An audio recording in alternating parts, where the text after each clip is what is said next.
Good evening, everyone. Welcome to the 2023 ACS National Convention. Welcome to those who could not be here in person but are joining us virtually. Welcome to our members, new and old, and to the members of ACS's Board of Directors, our Board of Advisors, our Board of Academic Advisors, and all the lawyer and student chapter leaders who are here. I want to extend a to our sponsors, our extraordinary honorees, their families and friends, and to our honored speakers and panelists who will share their expertise and insights over the next few days. I also want to express my deep appreciation and gratitude for ACS's incredible staff, and they are incredible. Their hard work made this convention possible. But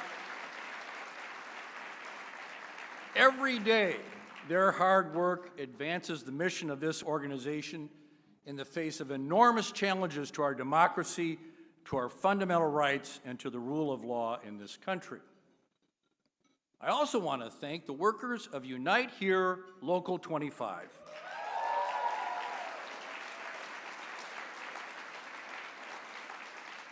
They have ensured we could come together in this space. Unions are the backbone of this country. And ACS is proud to support and partner with them. Now, I mentioned that there were a lot of people here from the chapters around the country, and I just want to tell you a bit about the experiences I've had since COVID let us out and I could get around the country a little bit since last September. I've been so thrilled to see in person the post-COVID reinvigoration of the ACS chapters, especially at law schools. Since last September, in every part of this country, some have had to restart their organizations, some have vastly expanded them, but all show enormous generational enthusiasm to meet this challenging moment. On the East Coast, at Boston University and at Harvard Law School, at our founding chapter here in Georgetown, at NYU. I mean, what's not to like about a nice ACS chapter in Washington Square? And, you know, it's not just at the liberal bastions, although I kind of really like liberal bastions. There is a great rising chapter at Villanova Law in suburban Philadelphia. And Mary Irvine and I, our chief of staff, take a little trip over to Virginia, and we visited a law school there called George Mason. And we had a whole bunch of ACS people there at Antonin Scalia Law School. On the West Coast, at Stanford Law School, Zanelle and I visited UCLA in the Sunshine, a great chapter there, and our star lawyer chapter in Oregon. But it's not, yes, the Oregon can clap, but it's not just on the coasts, as some might suspect. It's also in flyover land, as some call it. Some of us call it home. In the land of the Badgers at UW-Madison and Marquette University Law School, a standing room only crowd at the University of Chicago Law School. I realized later it was because it was really good Thai food and not because I was speaking, but I was happy about it anyway. And also in the so-called red states.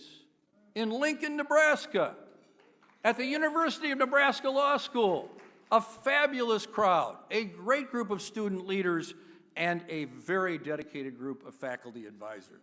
We concede no part of this country in the fight for the rule of law and democracy. And you better believe it includes the South. I saw it at a very vibrant University of Virginia ACS event where they are standing up to hatred in Charlottesville. It's everywhere in Florida with this lawyer chapters there. They're incredible. They're dynamic and they're loud, which I like. And very memorably and just recently, speaking to our national chapter of the year at Vanderbilt in Nashville, on the very day that the Tennessee legislature decided it would be a good idea to kick out one of our heroes and one of our speakers tonight. When people hear the letters ACS, they may not think of Tennessee, but it's time they start. In fact, our newest board member is a student board member, is the president of that chapter, Joy Venticall, who's just been elected to our board for the nation. And by the way,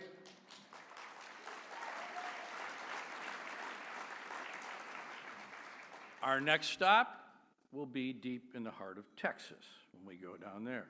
So not only will we not concede the South, we will intensify our focus on it. We will celebrate the great diversity and promise of the southern states and the demand for the rights of all people in those states. We will organize throughout the South and all over this country to oppose anti-democratic efforts wherever we find them. And we know that we face a very difficult time with the Supreme Court. The Supreme Court's current term is likely to be just as devastating as the court was last term, and will do exactly what it was packed by the right to do, to drastically rewrite American jurisprudence for partisan gain. At ACS, in response to this, we're becoming the first and a leading advocate for Supreme Court reform. We think that structural and non-structural reform is needed to redress the rights packing of the court, to end the court's emperor has no clothes on approach to ethics, and to restore the court's legitimacy.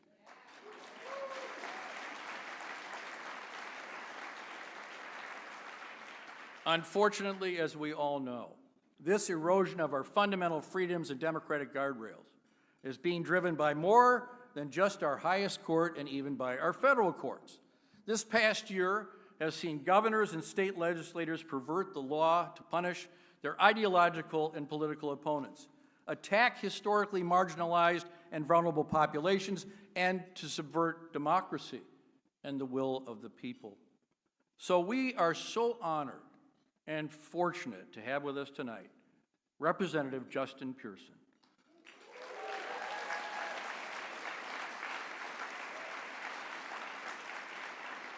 Who, along with his colleague, Representative Justin Jones, was expelled from the Tennessee House of Representatives earlier this year, ostensibly for protesting and demanding action to address gun violence after a Nashville school shooting.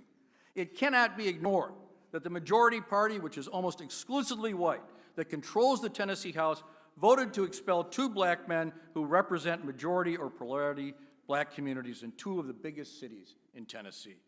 With their anti-democratic, discriminatory actions, these legislators said the quiet part out loud. A similar effort was subsequently undertaken in Montana, resulting in the censure of Representative Zoe Zephyr, the first openly trans legislator in the state. Her supposed defense? Vociferously condemning an anti-trans bill that would prohibit gender-affirming, life-saving health care for transgender youth.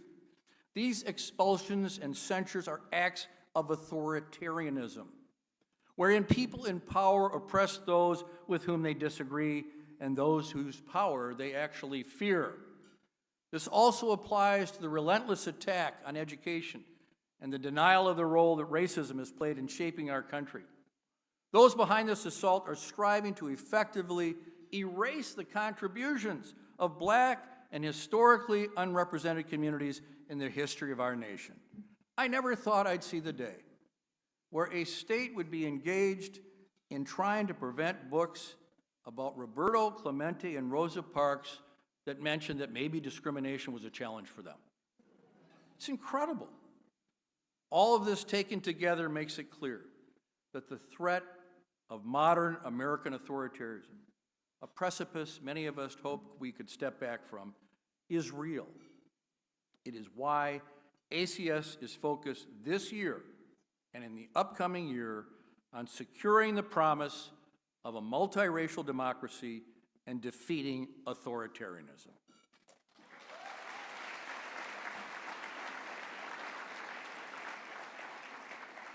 And obviously, connected with this, This past year, ACS redoubled our efforts to secure the confirmation of diverse, qualified judges who are committed to the rule of law and to vindicating our fundamental freedoms. As of today, and I'm getting moment-by-moment updates, 129 of the President Biden's judicial nominees have been confirmed, including, and let's not forget, the first black woman to ever serve on the United States Supreme Court, Justice Ketanji Brown Jackson. And today, those of you down in Georgia and Florida, you have a new Court of Appeals Judge, Nancy Abudu. And so, a special thanks is owed to our working groups, who are recruiting exceptional judicial candidates and have really helped the Biden-Harris administration to make unprecedented progress in diversifying the federal bench.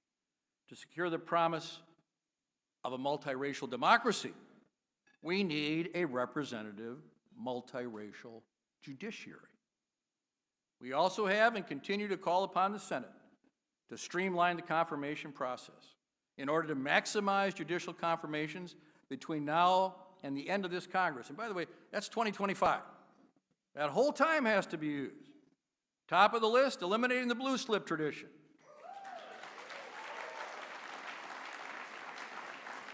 They got to skip the August recess. The Republicans did it. We can do it. This is too important. Nobody knows the outcome of the 2024 election. So it is absolutely vital that this Senate not leave a single nominee on the table. We cannot do that. ACS, we intend to continue and expand upon this work to secure a pluralistic, multiracial democracy and to combat the very real threat of authoritarianism that we are witnessing on a daily basis. As you will no doubt hear from so many of our speakers and panelists, these are very difficult times. But I believe that these 3 days of community, connection, and collaboration will give ACS and its members some of the knowledge and strength and inspiration that they will need in the next few months and years. Thank you all for coming to the 2023 ACS National Convention and sharing in this moment of solidarity and action. Thank you.